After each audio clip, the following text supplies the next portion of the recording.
Good evening, everyone, and welcome to the Droning Professor.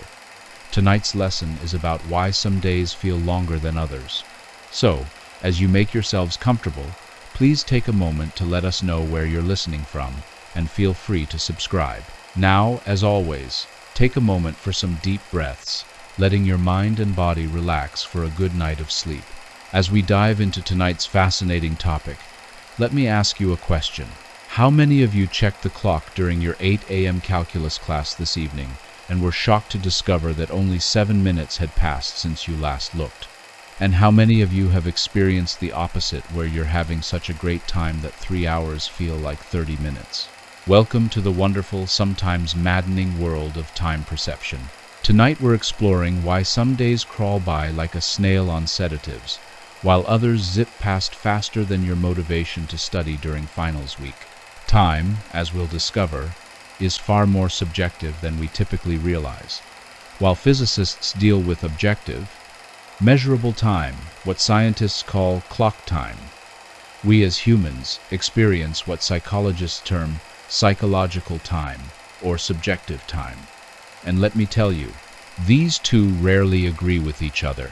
Our journey tonight will take us through the intricate mechanisms of how our brains construct our experience of time, why certain situations make minutes feel like hours, and why other experiences seem to compress time itself. We'll explore everything from the neurological basis of time perception to practical applications that might just help you survive those seemingly endless evening lectures. So buckle up, or should I say, settle in for what I promise will be a time well spent. Though whether it feels long or short will depend entirely on how engaged your brains decide to be with the material. Time perception refers to our subjective experience of time's passage, how we feel time moving rather than how it actually moves according to clocks and calendars. This psychological phenomenon is so fundamental to human experience that we often take it for granted, like breathing or the ability to binge-watch Netflix series. The scientific study of time perception, or chronostasis, reveals that our brains don't passively receive temporal information like a biological stopwatch. Instead, they actively construct our sense of time through complex neural processes that can be influenced by attention, emotion, arousal, and even body temperature. Research by neuroscientist Dean Buonomano at UCLA has shown that, unlike other senses, vision, hearing, touch, we don't have a dedicated sensory organ for time. This was published in 2017. There's no time receptor in our bodies. Instead, time perception emerges from the coordinated activity of multiple brain regions working together like a very sophisticated, if sometimes unreliable, internal clock. The leading theoretical framework for understanding time perception is the internal clock model, first proposed by Gibbon and Church in the 1980s, and later refined by researchers like John Weirden in 2016. Think of this model as having three main components. The pacemaker. This is like the pendulum of your internal clock, generating regular pulses of neural activity. When you're excited or anxious, this pacemaker speeds up, generating more pulses per unit of objective time. When you're relaxed or bored, it slows down. It's like having a metronome that changes tempo based on your emotional state. The accumulator. This component counts the pulses from the pacemaker, much like counting beats in music. The more pulses accumulated, the longer the duration feels. If your pacemaker is running fast due to anxiety about an upcoming exam, you'll accumulate pulses quickly, making time feel like it's dragging. The comparator. This is your brain's timekeeper, comparing current pulse counts to stored memories of previous durations. It's what allows you to estimate whether your professor has been lecturing for 10 minutes or 30 minutes, though as we'll see, this estimation can be wildly inaccurate. Before we go further, it's worth noting that time perception isn't universal. Cultural backgrounds significantly influence how we experience and think about time. Anthropologist Edward T. Hall's work revealed that cultures can be broadly categorized as either monochronic, time-focused, like many Western cultures, or polychronic, relationship-focused, like many Latin American and African cultures. This was published in 1983. Individual differences also play a crucial role. Some people are naturally better at time estimation than others, a skill that correlates with certain personality traits. Research has shown that introverts tend to overestimate time intervals, while extroverts tend to underestimate them. This was found by Ramsayer in 1997. This might explain why introverts often arrive early to appointments while extroverts are fashionably late, though let's be honest, some people are just chronically late, regardless of their personality type. Now let's dive into the fascinating neuroscience. Unlike other cognitive functions that have clear neural headquarters like the visual cortex for sight or Broca's area for speech production, time perception involves a distributed network of brain regions working in concert. The suprachiasmatic nucleus, or SCN, located in the hypothalamus, this tiny cluster of about 20,000 neurons, serves as your master circadian clock.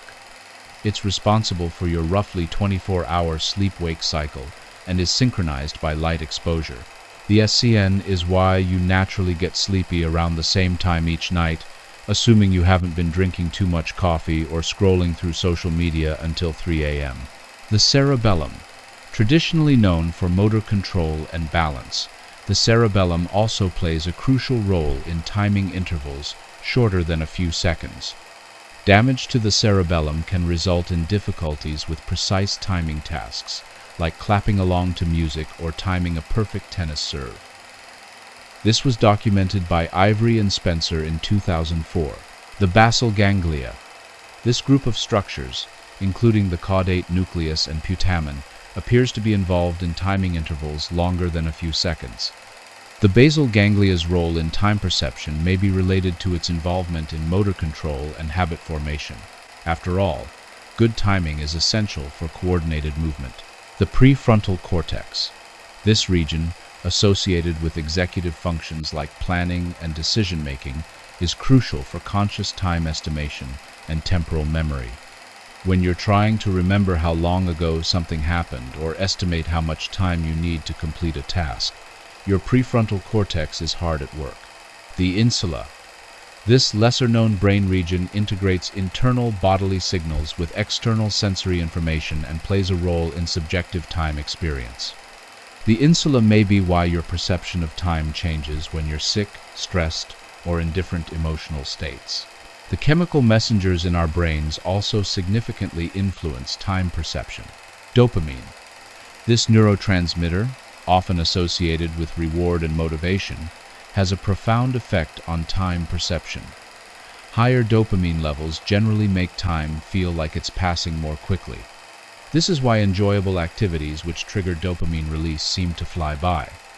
Conversely, situations that deplete dopamine, like depression, often involve the complaint that time drags unbearably slowly. This was documented by Soares and colleagues in 2016. Norepinephrine. This neurotransmitter, related to arousal and attention, affects the speed of our internal pacemaker.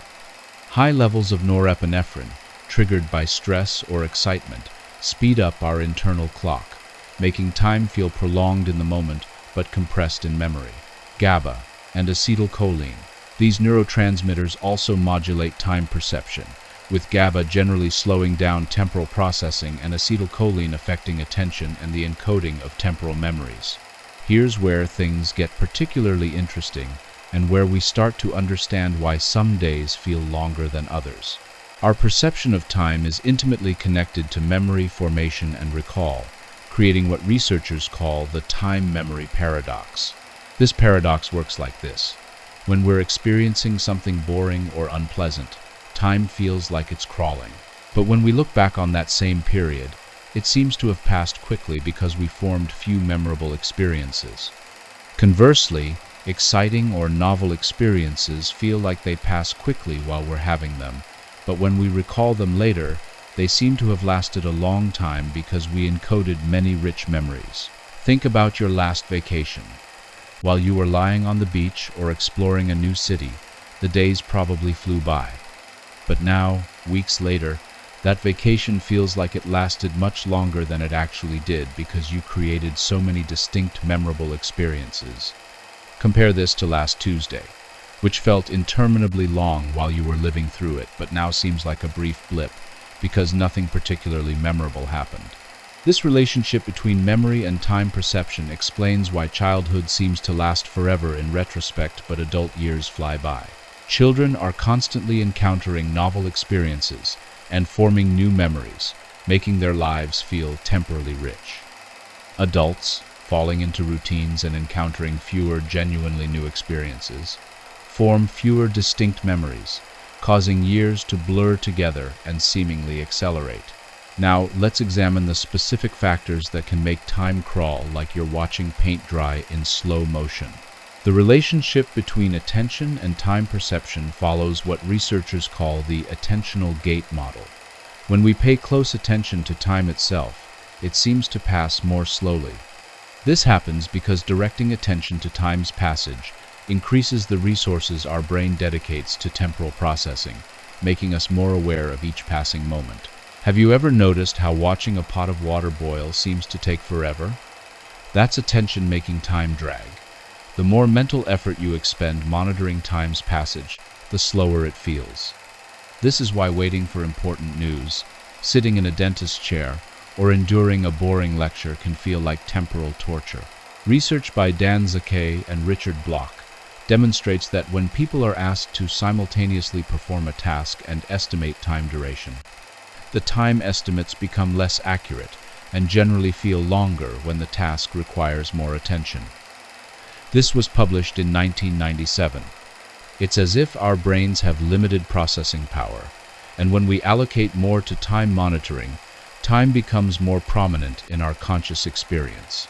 Negative emotional states are notorious time dilators. Anxiety, fear, sadness, and stress all tend to make time feel like it's moving at a glacial pace. There are several reasons for this. Increased arousal. Negative emotions often increase physiological arousal, speeding up our internal pacemaker. More neural pulses are generated per unit of objective time, making each moment feel stretched out. Heightened attention. When we're anxious or afraid, our attention becomes laser-focused on potential threats or problems.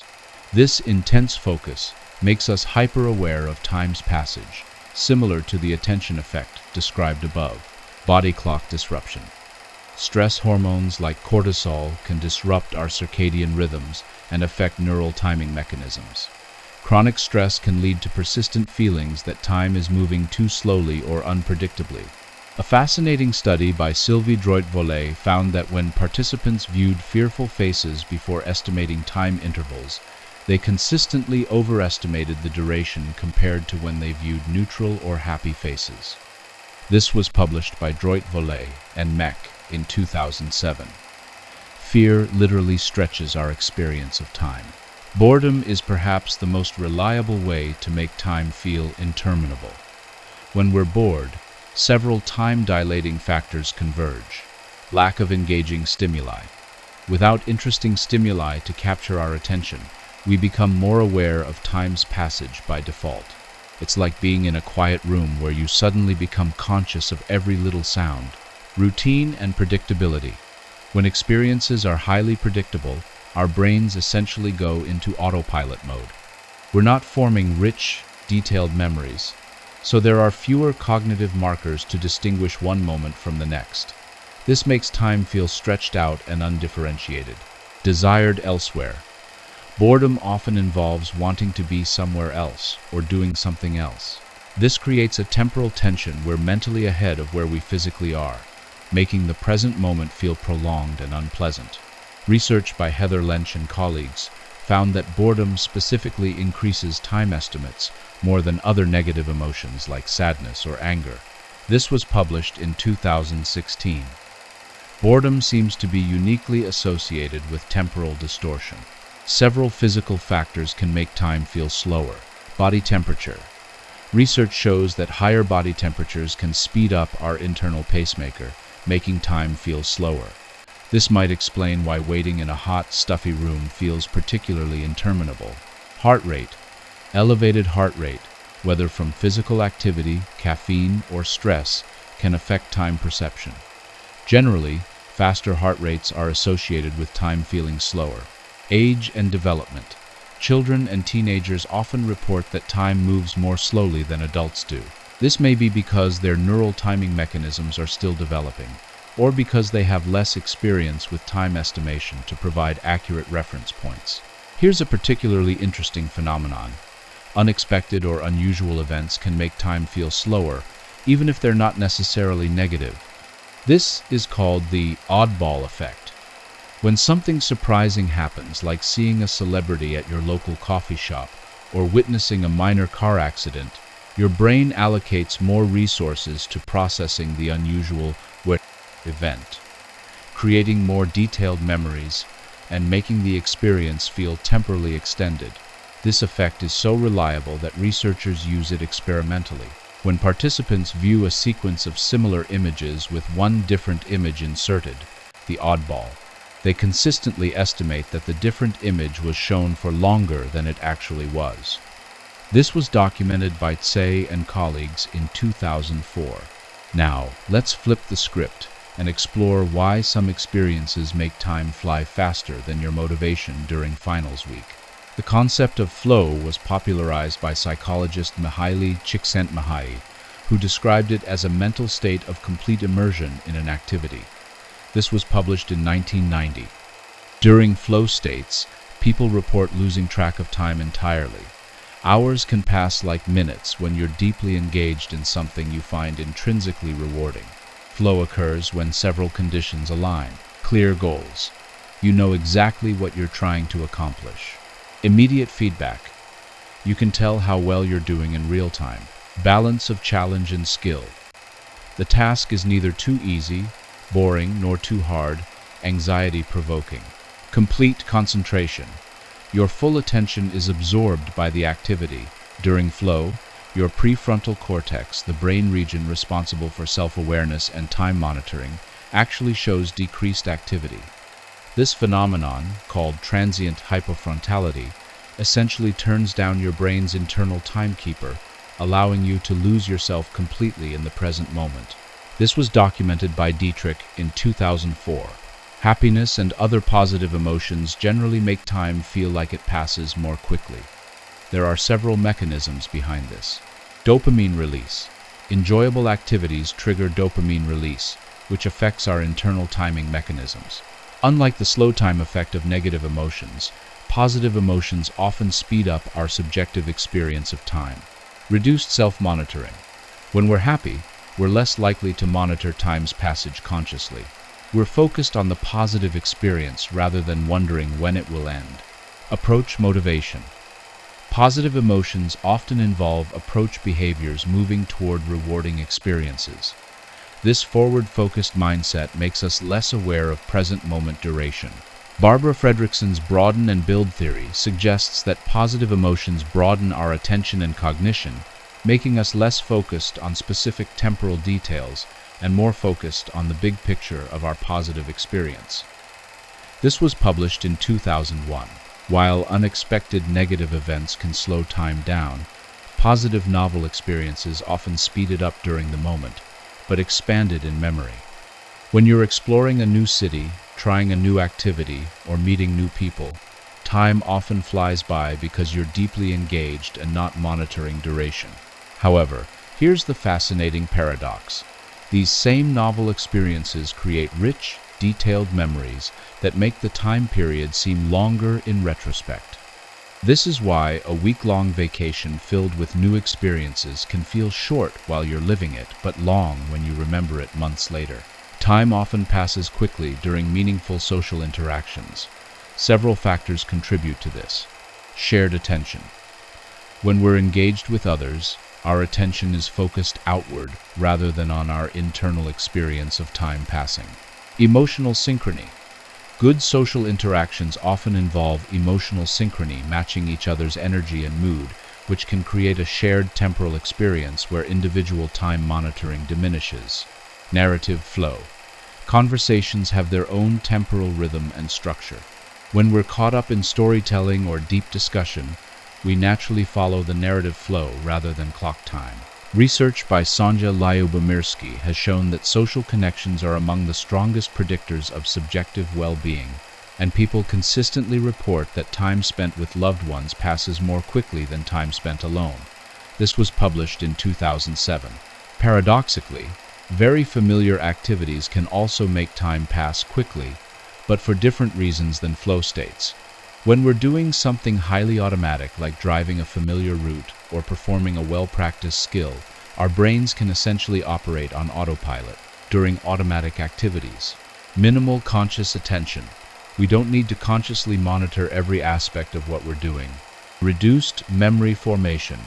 Because the activity is routine, we form fewer distinct memories. Cognitive resources available. Our minds are free to wander to other topics. This is why you might arrive at a familiar destination and realize you don't remember much of the journey. Your brain was operating efficiently, but this efficiency came at the cost of temporal awareness. One of the most commonly reported changes in time perception is that time seems to accelerate as we age. Ask any adult, and they'll likely tell you that years now pass more quickly than they did in childhood. This isn't just nostalgia, there are real psychological and neurological reasons for this phenomenon. The most intuitive explanation is the proportional theory. When you're 5 years old, 1 year represents 20% of your entire life experience. When you're 50, 1 year represents only 2% of your life. From this perspective, each passing year becomes a smaller fraction of your total life experience, making it feel relatively shorter. While this theory has intuitive appeal, research suggests it's probably not the complete explanation. After all, if it were purely about proportions, we'd expect time acceleration to be smooth and predictable. But most people report that the acceleration becomes particularly noticeable in adulthood rather than increasing gradually from birth. A more compelling explanation focuses on the role of novelty in time perception. Children and young adults encounter novel experiences constantly. First day of school, learning to drive, first job, first relationship. Each of these experiences creates rich, detailed memories with many distinct temporal markers. As we age and settle into routines, we encounter fewer genuinely novel experiences. Our days become more predictable and similar to one another. When memories lack distinctiveness, time periods blur together and feel compressed in retrospect.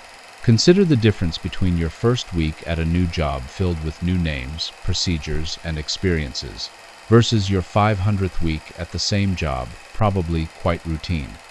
The first week likely feels much longer in memory because you encoded many unique experiences. Aging also brings physical changes to the brain that affect time perception. Processing speed. Neural processing generally slows with age, which might affect the speed of our internal pacemaker.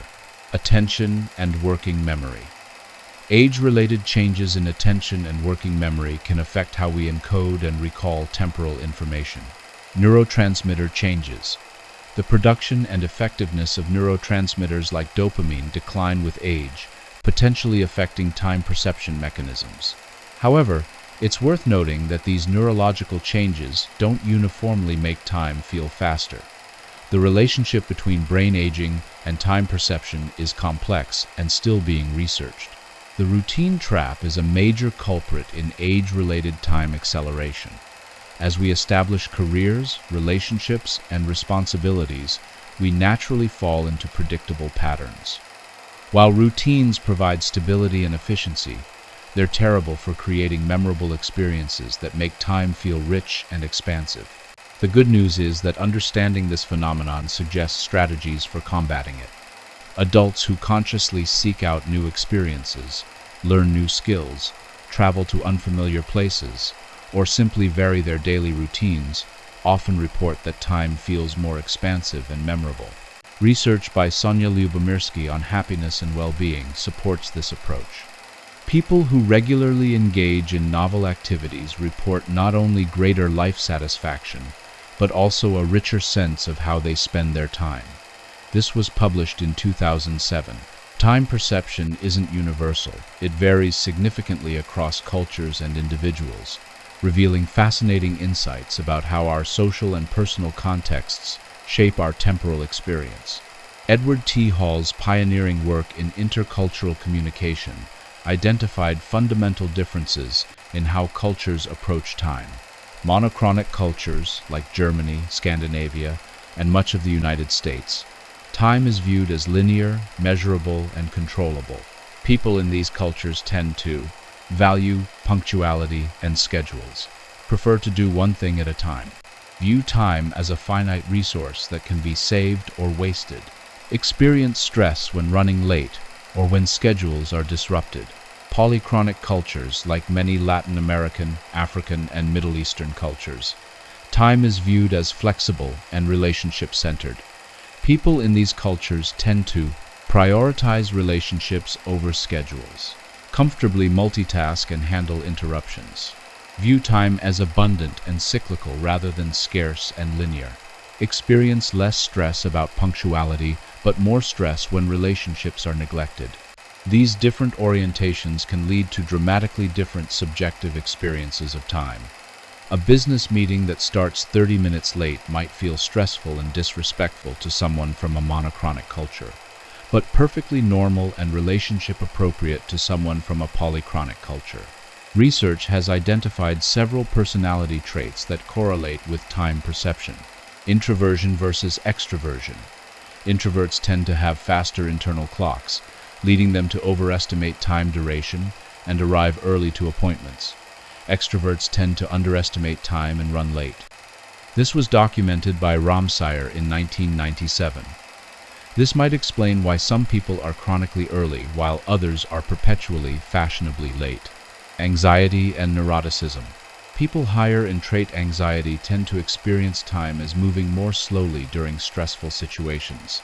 Their heightened arousal speeds up their internal pacemaker, making them hyper-aware of time's passage. Conscientiousness.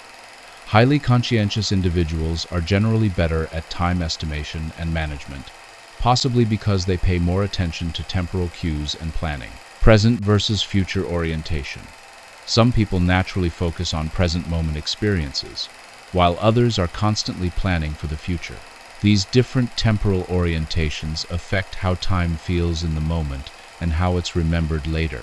Beyond the general aging effects we discussed earlier, there are specific developmental patterns in time perception. Children. Young children have limited ability to estimate time duration accurately. They live more in the present moment and have difficulty with concepts like in 5 minutes or next week. However, they often report that time moves slowly, possibly because everything is relatively novel to them. Adolescence. Teenagers often experience time perception changes related to brain development and hormonal changes. The adolescent brain's reward system is particularly sensitive to dopamine, which might explain why exciting activities feel especially time-compressing during this period. Older adults. Beyond the general acceleration effect, older adults often show changes in circadian rhythms that affect their sense of daily time structure. They may also become more focused on meaningful time use as they become more aware of life's finite nature. Psychologist Philip Zimbardo developed the Time Perspective Inventory, which identifies 5 different ways people orient toward time.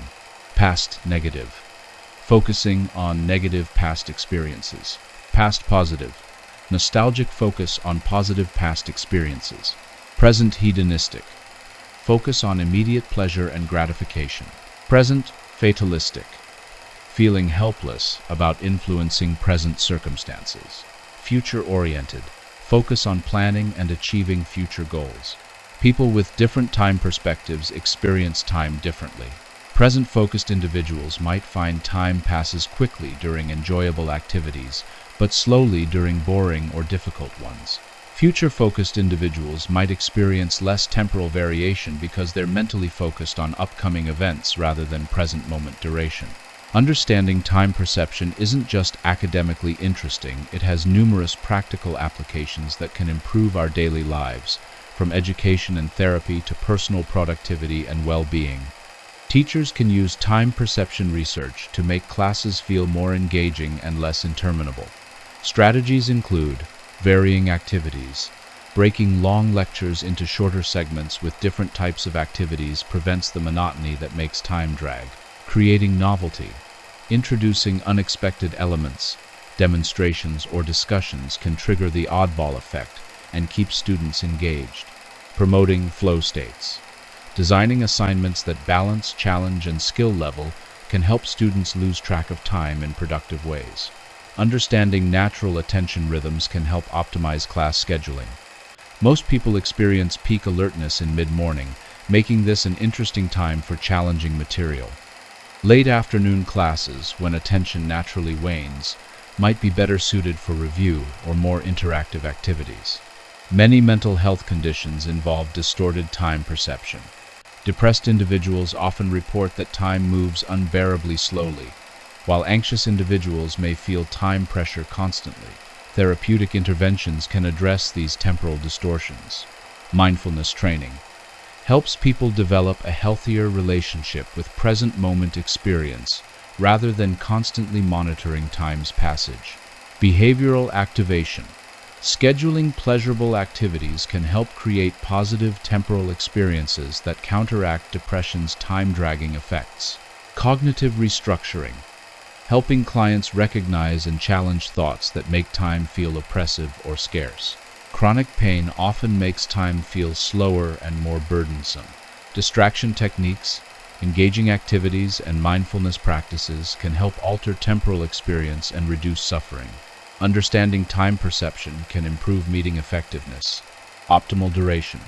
Most people's attention spans peak around 18 to 20 minutes, suggesting shorter, more focused meetings. Energy management. Scheduling important decisions during natural peak alertness periods. Break timing. Taking breaks before people feel tired, rather than waiting until attention has already flagged. Time perception research offers insights for better personal time management. Time blocking. Grouping similar activities together can create flow states where time passes quickly and productively. Novelty integration. Building small novel elements into routine days can make time feel more expansive and memorable. Attention management. Rather than just managing time, managing attention quality can make time feel more valuable and well used. Waiting in healthcare settings is notorious for feeling interminable. Understanding time perception can help. Environmental design. Providing engaging distractions in waiting areas. Communication. Giving patients realistic time estimates and updates can reduce temporal anxiety.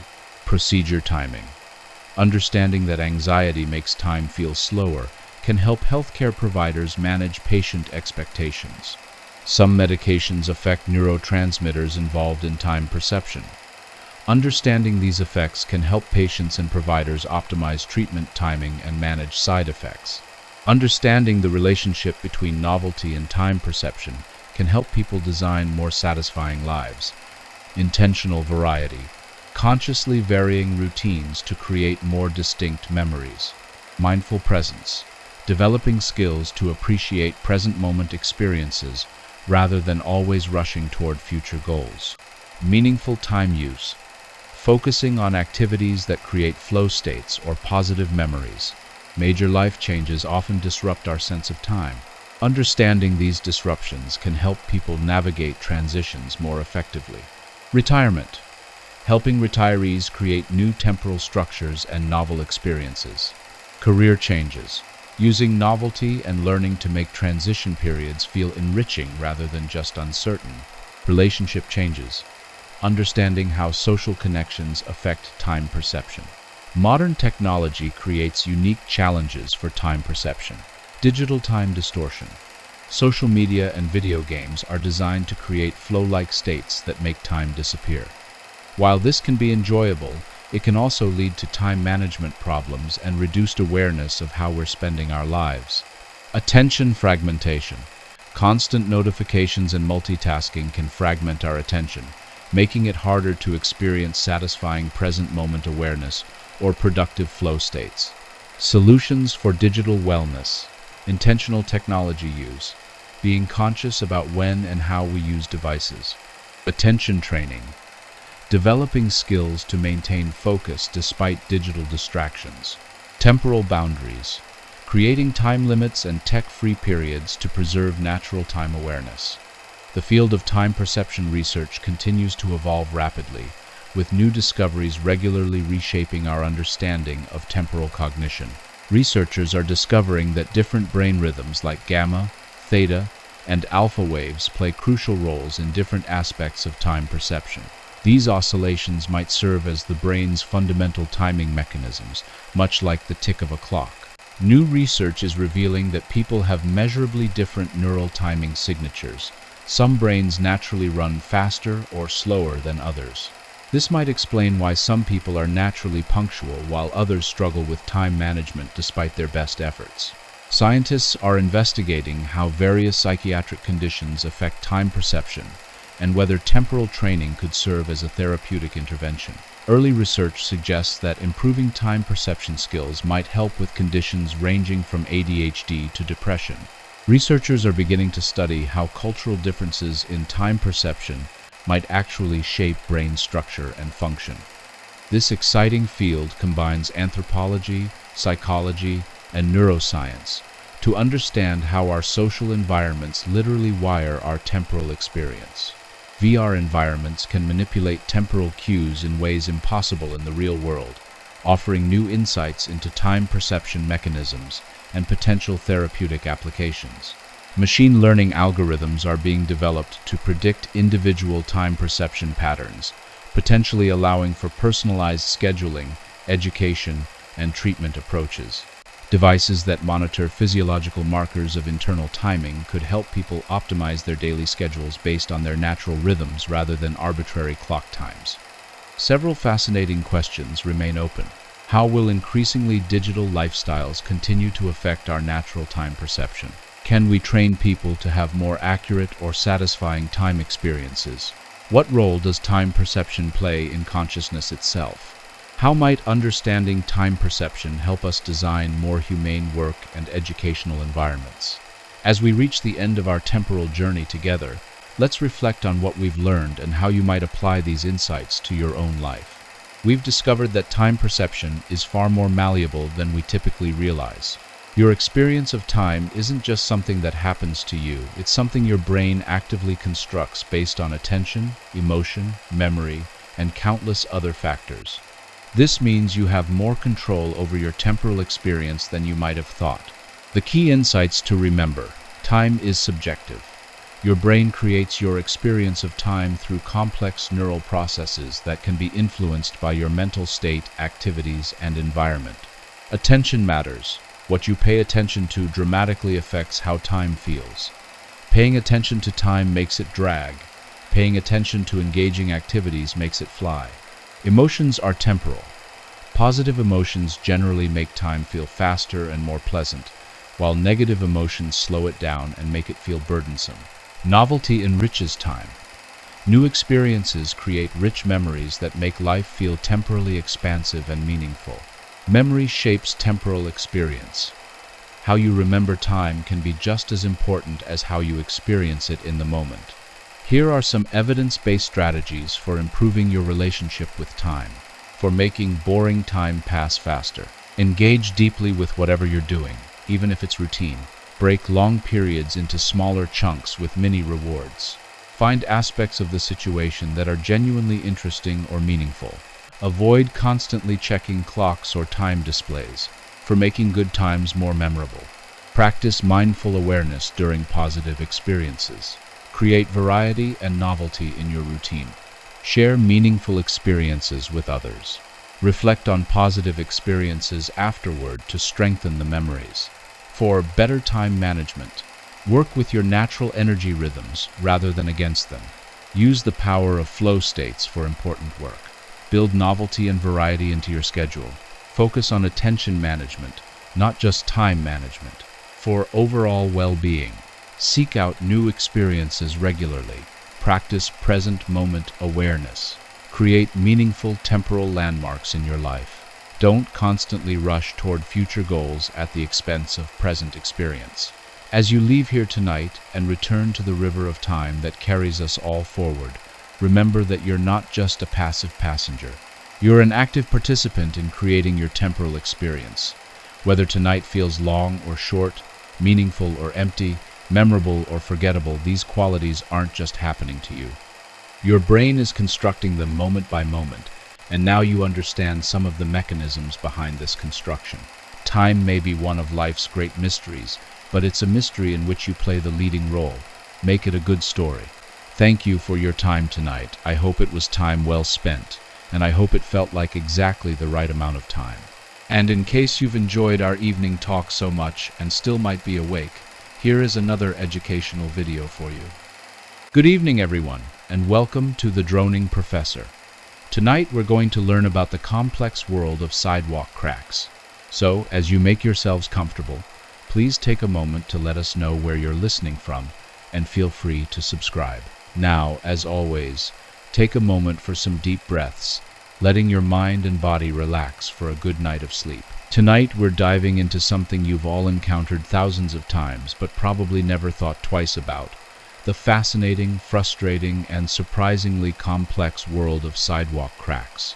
Now, before you start thinking this is some elaborate metaphor for life's challenges or a thinly veiled excuse to talk about fracture mechanics while getting some fresh air, let me assure you that we're going to get our hands dirty with some real physics here.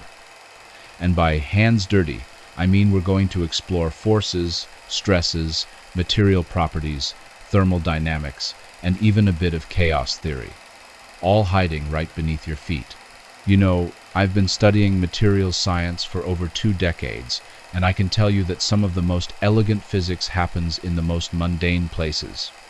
While my colleagues are off studying exotic materials in pristine laboratories, I've found myself increasingly fascinated by the concrete jungle that surrounds us every day.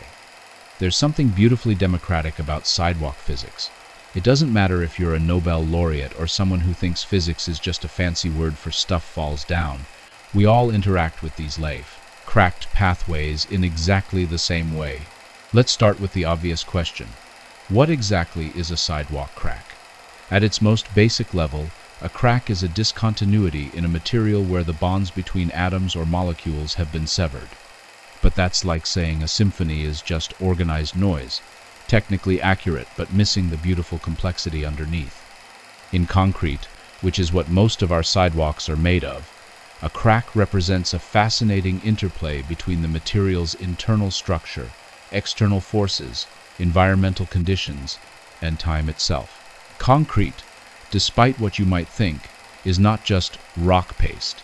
It's a composite material with a surprisingly complex internal architecture. We start with cement, typically Portland cement, which acts as our binding agent. This gets mixed with water, sand, and larger aggregate materials like gravel or crushed stone.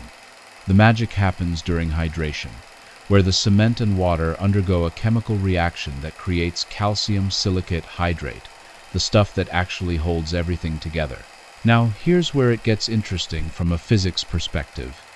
As this hydration process occurs, the concrete doesn't just harden uniformly. It creates a heterogeneous structure with regions of varying density, strength, and porosity.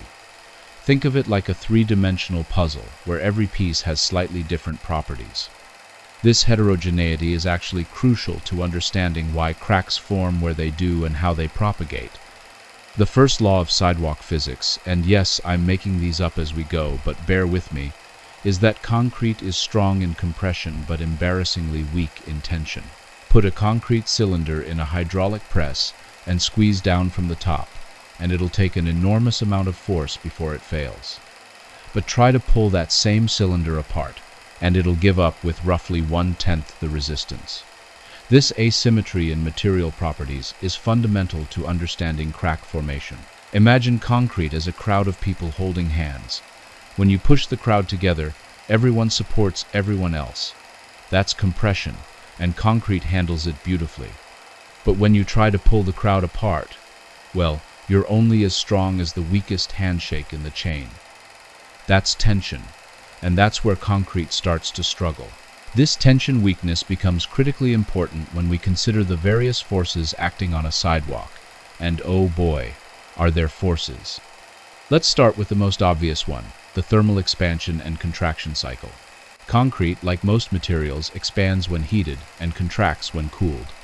The coefficient of thermal expansion for concrete is roughly 10 to 12 microstrains per degree Celsius. Now, that might sound tiny, but let's do some quick math. Consider a sidewalk slab that's 4 meters long, about the length of a typical residential sidewalk section. On a hot summer day, let's say the concrete reaches 40 degrees Celsius, and on a cold winter night, it drops to minus 10 degrees Celsius. That's a 50-degree temperature swing. Our concrete slab will try to expand and contract by about 50 degrees times 10 microstrains per degree, times 4 meters, which gives us about 2 millimeters of length change. 2 millimeters doesn't sound like much until you realize that concrete can't stretch to accommodate this movement. If the slab is constrained, say, by adjoining slabs or by its own weight and friction with the substrate, then those thermal stresses have nowhere to go except into the internal structure of the concrete itself. And remember, concrete hates tension. Those thermal stresses create internal tensions that, over time, will find the weakest path through the material and create a crack. But thermal cycling is just the beginning of our sidewalk's troubles. There's also the water cycle to consider, and this is where things get really interesting from a physics standpoint. Concrete is porous. Typically about 10 to 20% of its volume consists of tiny air voids and capillary pores. When water infiltrates these pores and then freezes, it expands by about 9%. This expansion creates internal pressures that can reach several megapascals, enough force to crack even high-quality concrete. The freeze-thaw cycle is particularly devastating because it's cyclical and progressive. Each freeze creates microscopic damage, tiny cracks that may not be visible to the naked eye, but that provide pathways for more water infiltration. The next freeze-thaw cycle affects a larger volume of concrete, creating more damage, which allows more water infiltration, and so on. It's a positive feedback loop that would make any systems theorist proud, and any sidewalk maintenance crew cry. Then there are the mechanical loads.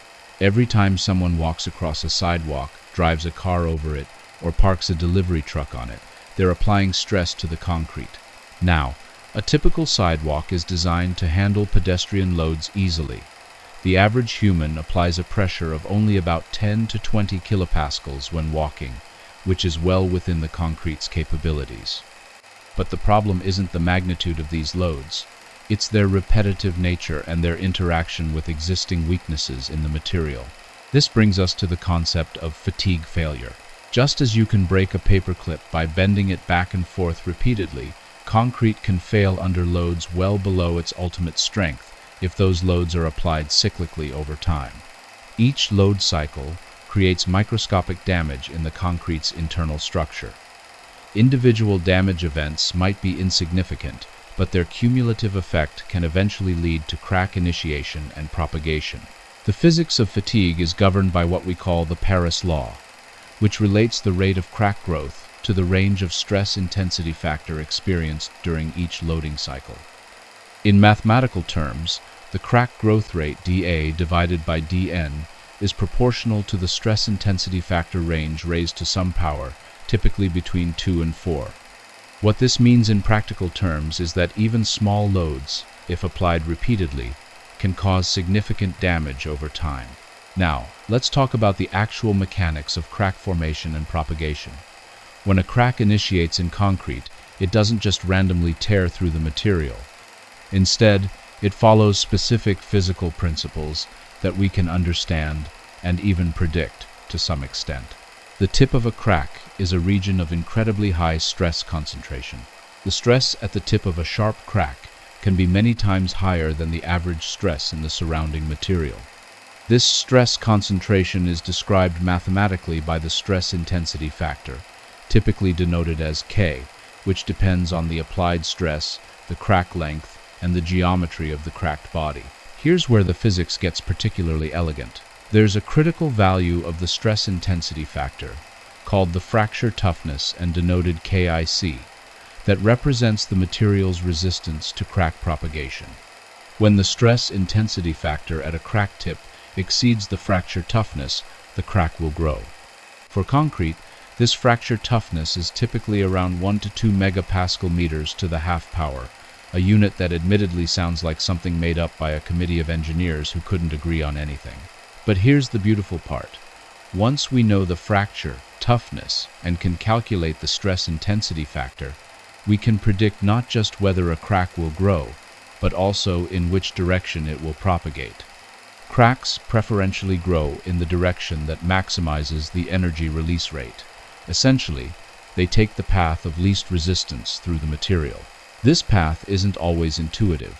You might expect a crack to propagate in a straight line, but in the heterogeneous world of concrete, cracks often follow tortuous paths that zigzag around aggregate particles, through weaker regions of the cement paste, and along interfaces between different phases of the material.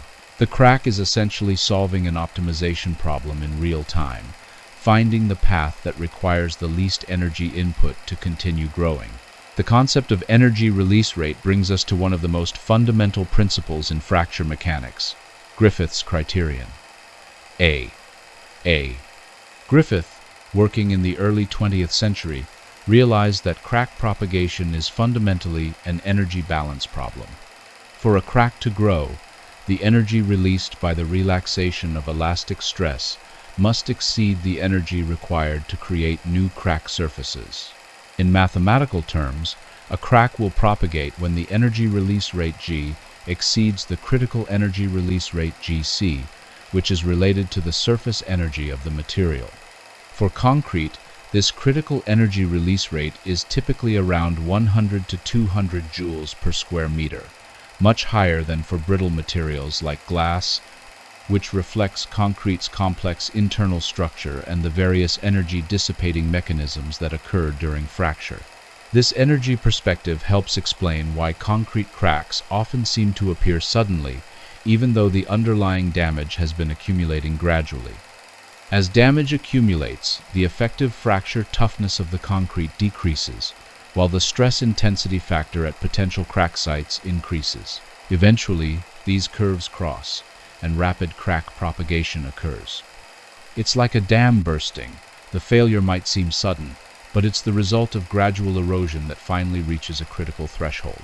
Temperature plays a crucial role in this process, and not just through thermal expansion and contraction. The fracture toughness of concrete decreases with decreasing temperature. This is why you often see new cracks appearing after cold snaps. The combination of thermal stress and reduced fracture resistance creates ideal conditions for crack initiation and growth. Moisture also affects the fracture properties of concrete in complex ways. On one hand, water can act as a lubricant, reducing the energy required for crack propagation. On the other hand, water can participate in chemical reactions within the concrete that can either strengthen or weaken the material over time. The pH of the water matters too. Acidic water can leach calcium from the concrete, weakening the cement paste, while alkaline water can actually contribute to continued hydration and strengthening. Let's pause for a moment to consider the timescales involved in sidewalk crack development. Unlike the dramatic fractures we might see in crash test videos or demolition footage, sidewalk cracks typically develop over months, years, or even decades. This slow crack growth is governed by what we call subcritical crack growth, crack propagation under conditions where the stress intensity factor is below the critical fracture toughness. Subcritical crack growth can occur through several mechanisms. Stress corrosion is one, where chemical reactions at the crack tip gradually weaken the material ahead of the crack. Fatigue is another, where repeated loading cycles cause gradual damage accumulation. Creep crack growth can occur under sustained loads, where viscous flow processes gradually extend the crack, even under constant stress conditions.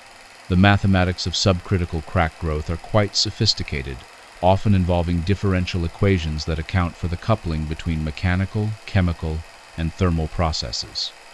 But the basic principle is straightforward. Given enough time, even small driving forces can cause significant crack growth. This brings us to an important practical point. The age of a sidewalk crack often isn't what you might think. That crack you noticed yesterday might have been growing imperceptibly for years before it became visible to the naked eye. Concrete damage typically begins at the microscale, individual cement grains debonding from aggregate particles, microscopic voids connecting to form larger pores, tiny cracks forming and healing in response to daily stress cycles. Only when this damage reaches a critical density does it coalesce into macroscopic cracks that we can actually see. By the time a crack is visible, it's often already quite advanced in terms of the underlying damage state of the concrete. This is why crack repair is often less effective than we might hope. We're treating the symptom, not the underlying cause. Now, let's talk about crack patterns and what they tell us about the underlying physics. Not all sidewalk cracks are created equal, and their geometry and orientation provide valuable clues about the forces that created them. Linear cracks that run perpendicular to the long axis of a sidewalk slab are typically caused by thermal or shrinkage stresses. As concrete cures, it shrinks slightly, and as it experiences temperature changes, it tries to expand and contract. If these movements are constrained, tensile stresses develop perpendicular to the direction of constraint, leading to cracks that run across the width of the slab. Map cracking, those networks of interconnected cracks that look like dried mud, usually indicate surface shrinkage or thermal cycling of the surface layer.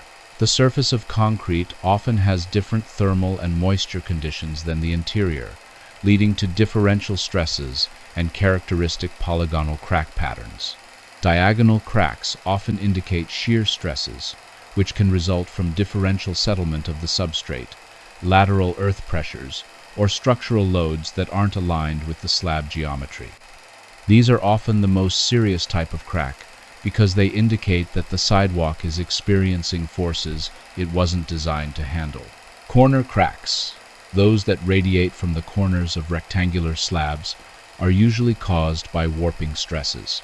Concrete slabs often curl slightly as they cure and experience moisture changes, lifting their corners slightly off the substrate. This creates bending stresses that are highest at the corners, leading to the characteristic crack patterns. The width of cracks also tells us important things about their cause and severity. Hairline cracks, those less than about 0.1 millimeters wide, are often just surface phenomena and may not extend deeply into the concrete. They're annoying but usually not structurally significant. Cracks wider than about 3 millimeters, on the other hand, are usually signs of more serious underlying problems. They indicate either very high stresses, very weak concrete, or both. These wider cracks also provide easy pathways for water infiltration, setting up the freeze-thaw cycles that can rapidly accelerate damage. The physics of crack healing is also worth discussing, though it's less common in concrete than in some other materials. Under certain conditions, concrete can exhibit some self-healing behavior. If water is present and there are unreacted cement particles in the concrete, continued hydration can sometimes fill in small cracks. Calcium carbonate precipitation from groundwater can also sometimes seal cracks naturally. However, this natural healing is usually limited to very small cracks, typically less than 0.1 millimeters wide. For larger cracks, human intervention is required, and even then, repairs often just relocate the stress concentrations rather than eliminating them entirely.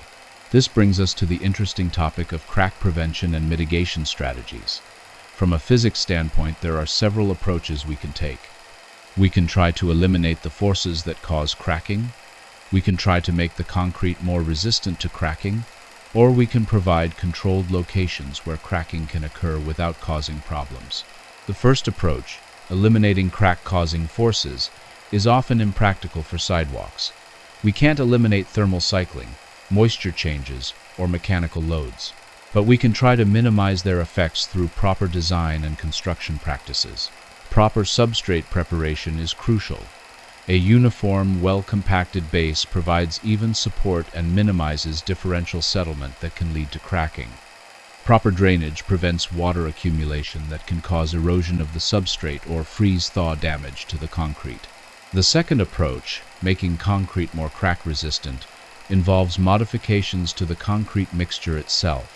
Adding fibers to concrete can dramatically improve its crack resistance.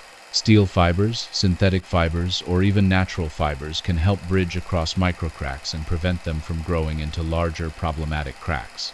The mechanism here is quite elegant from a physics standpoint. When a crack tries to propagate through fiber-reinforced concrete, it encounters fibers that span across the potential crack path. These fibers carry load across the crack, reducing the stress intensity at the crack tip and making further crack growth more difficult. It's like having thousands of tiny sutures throughout the concrete, holding it together even as damage accumulates. Modifying the concrete chemistry can also improve crack resistance. Shrinkage-reducing admixtures can minimize the volume changes that occur during curing. Plasticizers can improve workability while reducing water content, leading to stronger, less porous concrete. Pozzolanic materials like fly ash or silica fume can react with calcium hydroxide in the concrete to form additional binding compounds, densifying the cement paste and reducing permeability. The third approach, providing controlled cracking locations, is perhaps the most elegant from an engineering standpoint. This is the purpose of control joints, those intentional grooves cut into sidewalk slabs. By creating a deliberate weak point in the concrete, we encourage cracks to form at predetermined locations where they won't cause structural problems or aesthetic concerns. The physics here involves stress, concentration, and geometric optimization. The control joint creates a local reduction in cross-sectional area, which concentrates stress and encourages crack initiation at that location. The depth of the control joint is typically about 1/4 to 1/3 the thickness of the slab, deep enough to be effective, but not so deep as to significantly weaken the slab. The spacing of control joints is determined by the expected magnitude of thermal and shrinkage movements. For typical residential sidewalks, joints are usually spaced every 1.2 to 1.8 meters. This spacing represents a balance between crack control effectiveness and construction practicality, but even with proper joint spacing, cracks don't always form where we want them to. This is because concrete is a heterogeneous material with random variations in strength and stiffness. Sometimes the designed weak point at a control joint isn't actually the weakest point in the slab, and cracks form elsewhere. It's a humbling reminder that even our best engineering efforts can't completely control the complex physics of crack formation. Let's delve deeper into the role of environmental factors in crack development. The diurnal temperature cycle, the daily heating and cooling of the concrete surface, creates repetitive thermal stresses that can accumulate over time. During the day, the top surface of the concrete heats up faster than the interior, creating thermal gradients that cause the slab to curl slightly. At night, the process reverses. This daily thermal cycling is like a very slow, very large-scale fatigue test. Each cycle creates microscopic damage, and over thousands of cycles, this damage can accumulate into visible cracks. The magnitude of these thermal stresses depends not just on the temperature change, but also on the rate of temperature change and the thermal properties of the concrete. Seasonal temperature variations create even larger stresses. A sidewalk poured in the summer will experience significant shrinkage stresses when winter arrives. Conversely, a sidewalk poured in cool weather will be subject to expansion stresses during its first hot summer. This is why the timing of concrete placement can affect long-term crack performance. Moisture variations add another layer of complexity. Concrete contains a significant amount of water in its pore structure, and changes in ambient humidity can cause the concrete to swell or shrink. This hygral movement often works in opposition to thermal movement. When it's hot, the concrete wants to expand thermally, but also tends to dry out and shrink. When it's cool and humid, thermal contraction is opposed by hygral expansion. The resulting stress state is complex and time-dependent. The concrete's response to these environmental loadings depends on its age, moisture content, porosity, and stress history.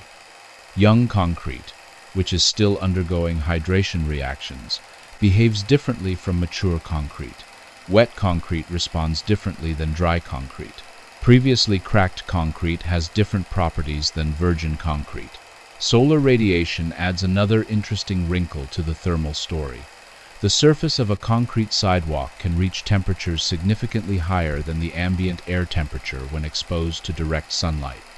Dark-colored concrete absorbs more solar radiation than light-colored concrete, leading to higher surface temperatures and larger thermal gradients. The angle of solar incidence also matters. In the morning and evening, when the sun is low on the horizon, solar radiation strikes the concrete at an oblique angle, heating one edge of a slab more than the other. This can create differential thermal expansion that induces bending stresses in the slab. Wind can also affect the thermal behavior of concrete by changing the rate of heat transfer at the surface. On a hot, windy day, convective cooling can create rapid temperature changes that induce thermal shock. On a calm day, surface temperatures can build up to higher levels, but change more gradually. Let's consider the role of the substrate beneath the concrete. The soil or base material supporting a sidewalk isn't just a passive foundation, it's an active participant in the stress development process. Different soil types have different thermal properties, moisture-holding capacities, and stiffness characteristics, all of which affect how the concrete slab above responds to environmental changes. Clay soils, for example, can undergo significant volume changes with moisture variations. During dry periods, clay shrinks and creates voids beneath the concrete slab. When moisture returns, the clay swells and can exert significant upward pressure on the slab. This creates a complex, time-varying support condition that can induce bending stresses and differential settlement. Sandy soils are generally more stable but can be susceptible to erosion if water infiltrates through cracks and washes away supporting material. This erosion can create localized, unsupported areas that lead to stress concentrations and crack propagation. The interface between the concrete and its substrate is also critical. A perfectly bonded interface transfers all movements and stresses between the concrete and substrate. A completely unbonded interface allows the concrete to move independently of the substrate. In reality, most interfaces are somewhere in between, with partial bonding that can vary with time, moisture conditions, and load history. This leads us to consider the dynamic nature of sidewalk crack development. Unlike laboratory specimens tested under controlled conditions, real sidewalks experience constantly varying environmental conditions, complex loading histories, and evolving material properties. The crack that appears today is the result of a complex history of stress applications, environmental exposures, and material aging effects. Understanding this history dependence is crucial for both predicting crack development and developing effective repair strategies. A crack repair that doesn't address the underlying causes of the original crack is likely to fail. The repaired area might be stronger than the original concrete, but the same environmental and loading conditions that caused the first crack will simply cause new cracks to form nearby. This brings us to the concept of crack migration. When a crack is repaired by filling it with a material that's stiffer than the surrounding concrete, the stress concentrations that originally caused the crack are transferred to adjacent areas. It's like putting a rigid patch on a flexible membrane. The patch itself won't fail, but the areas around the patch will experience higher stresses than before. Effective crack repair requires understanding the physics of stress transfer and designing repairs that are compatible with the existing concrete in terms of stiffness, thermal expansion, and other material properties. This is often more challenging than it might initially appear, because the properties of aged concrete can be quite different from those of fresh concrete. The aesthetic aspects of sidewalk cracks also have interesting physics behind them. The way light interacts with cracked surfaces affects how visible and prominent cracks appear. A crack that's barely noticeable in diffuse lighting might be quite obvious when illuminated by low-angle sunlight that creates shadows in the crack opening. The surface roughness of crack faces affects both their appearance and their structural behavior. Smooth crack faces can slide past each other relatively easily, while rough crack faces interlock and provide some residual load-carrying capacity even after cracking. This aggregate interlock is an important mechanism for maintaining structural integrity in cracked concrete. Weather conditions affect crack visibility in complex ways. Rain can fill cracks with water, making them less visible but also providing pathways for water infiltration. Freezing can cause cracks to open wider as ice formation creates wedging forces. Wind can deposit debris in cracks, changing their appearance and potentially affecting their structural behavior. Let's explore the fractal nature of crack patterns. Many sidewalk crack networks exhibit fractal characteristics. They show similar patterns at different length scales. A close examination of what appears to be a single crack often reveals it to be composed of many smaller cracks and microcracks. This self-similarity across scales is a signature of the complex, non-linear processes involved in crack development. The fractal dimension of a crack network can provide insights into the underlying damage mechanisms. Networks with high fractal dimensions typically indicate more complex stress states or more heterogeneous material properties. Networks with low fractal dimensions suggest simpler, more unidirectional loading conditions. From a practical standpoint, the fractal nature of crack networks has implications for repair strategies. Surface treatments that seal only the visible portions of cracks might miss the network of smaller cracks that fed into the main crack. Understanding the hierarchical structure of crack networks can help in developing more effective repair approaches. The physics of crack detection and monitoring is also worth discussing. While we typically notice cracks only when they become visible to the naked eye, various non-destructive testing methods can detect crack development at much earlier stages. Acoustic emission testing can detect the high-frequency stress waves generated by microcrack formation. Electrical resistance measurements can detect changes in the connectivity of the concrete's pore network as cracks develop. Ground-penetrating radar can reveal subsurface cracking that hasn't yet reached the surface. These advanced detection methods reveal that crack development is typically a much more gradual and extensive process than casual observation might suggest. By the time a crack is clearly visible, significant underlying damage has usually already occurred throughout a much larger volume of concrete. This has led to the development of damage-based approaches to concrete analysis, where the focus shifts from tracking individual cracks to characterizing the overall damage state of the material. These approaches recognize that concrete damage exists on a continuum from pristine material through various stages of microcracking to complete fracture. The concept of damage accumulation also helps explain why crack repair is often temporary. Even if we successfully seal or fill a visible crack, the underlying damage state of the concrete around that crack hasn't been restored. The same environmental and loading conditions that caused the original damage will continue to operate, potentially causing new cracks to develop in adjacent, previously damaged areas. This brings us to the important distinction between crack repair and crack prevention. Repair addresses the symptoms of concrete damage after they become apparent. Prevention addresses the underlying causes before damage becomes severe. From a physics standpoint, prevention is almost always more effective and economical than repair. Prevention strategies might include improved mixture design to enhance crack resistance, better construction practices to minimize initial damage, protective treatments to reduce environmental exposure, or design modifications to reduce stress levels. These approaches address the fundamental physics of crack development, rather than just treating its visible manifestations. The economics of crack management also have interesting physics underpinnings. The cost of crack repair typically increases non-linearly with crack severity. Small cracks can often be sealed with relatively simple surface treatments. Larger cracks might require routing and sealing or even partial concrete replacement. Very severe cracking might necessitate complete reconstruction. This nonlinear cost structure reflects the underlying physics of crack development.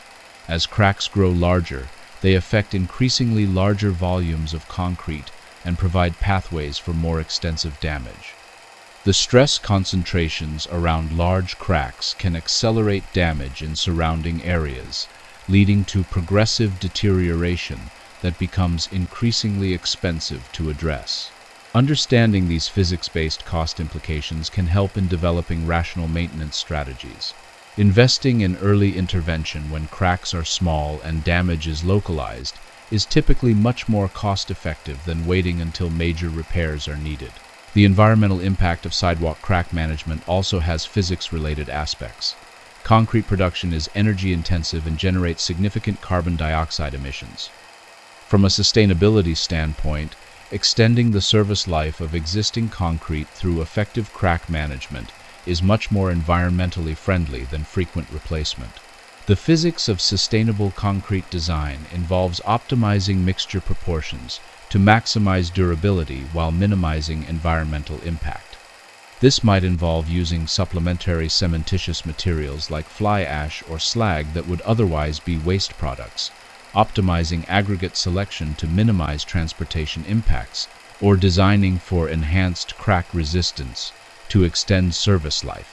Climate change adds another layer of complexity to sidewalk crack physics. Changing precipitation patterns, more frequent temperature extremes, and shifting freeze-thaw cycles all affect the environmental loading conditions that concrete must withstand. Designing concrete infrastructure for future climate conditions requires understanding not just current environmental conditions, but also how those conditions are likely to evolve over the design life of the infrastructure. The urban heat island effect also influences sidewalk performance. In urban areas, concrete surfaces contribute to elevated local temperatures, but they also experience more severe thermal loading as a result. The feedback between concrete thermal properties and local microclimate creates complex interactions that affect crack development patterns. As we near the end of our exploration of sidewalk crack physics, it's worth reflecting on the broader implications of what we've discussed.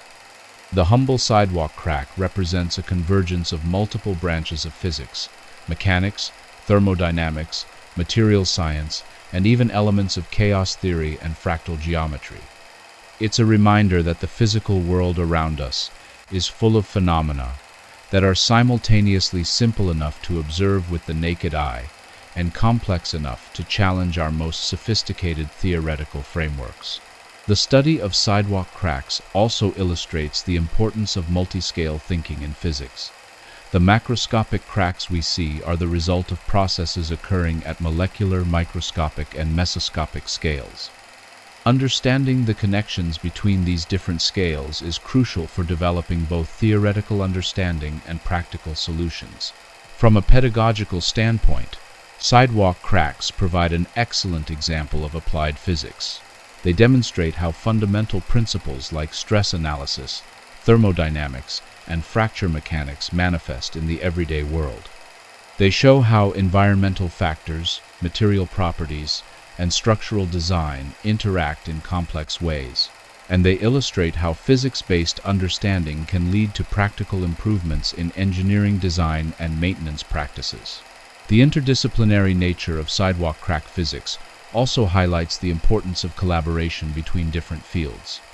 Effective solutions require input from materials scientists, structural engineers, environmental scientists, and even economists and urban planners.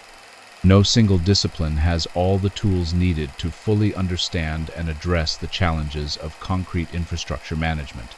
Looking toward the future, emerging technologies are opening new possibilities for both understanding and managing sidewalk cracks.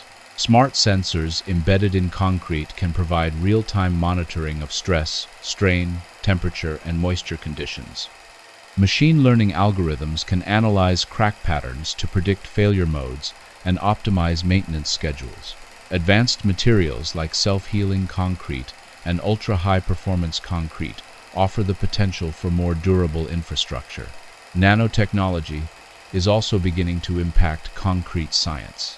Nanoscale additives can modify the structure of cement paste at the molecular level, potentially improving strength, durability, and crack resistance.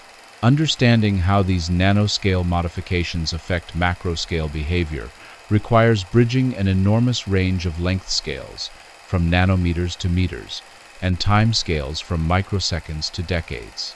But perhaps the most important lesson from our study of sidewalk crack physics is the value of curiosity about the everyday world around us. Every time you walk down a sidewalk, you're witnessing the results of countless physical processes operating across multiple scales and time frames. The next time you see a crack in the concrete, I hope you'll think about the complex history of forces, stresses, environmental exposures, and material responses that led to its formation. Science progresses not just through grand theoretical breakthroughs or expensive laboratory experiments, but also through careful observation and systematic thinking about the phenomena that surround us every day. The sidewalk crack beneath your feet is every bit as much a manifestation of fundamental physical principles as the exotic phenomena studied in particle accelerators or space telescopes. In conclusion, the physics of sidewalk cracks encompasses a remarkably rich set of phenomena that touch on many areas of physical science. From the molecular scale processes that govern concrete hydration to the continuum mechanics of crack propagation, from the thermodynamics of phase changes to the statistics of fatigue failure, sidewalk cracks provide a window into the complex, interconnected nature of the physical world. Understanding these phenomena not only satisfies our scientific curiosity, but also has practical implications for designing more durable infrastructure, developing more effective maintenance strategies, and creating more sustainable urban environments. As our cities age and our climate changes, the physics-based understanding of concrete deterioration will become increasingly important for maintaining the infrastructure that supports modern society. So the next time someone asks you what you study, and you tell them about the physics of sidewalk cracks, don't be surprised if they give you a strange look. But know that you're studying one of the most ubiquitous, complex, and practically important manifestations of applied physics in the modern world. And that's something worth cracking up about. Thank you for your attention tonight. I hope this exploration has given you a new appreciation for the hidden complexity in the seemingly simple world beneath our feet. And in case you've enjoyed our evening talk so much and still might be awake, here is another educational video for you.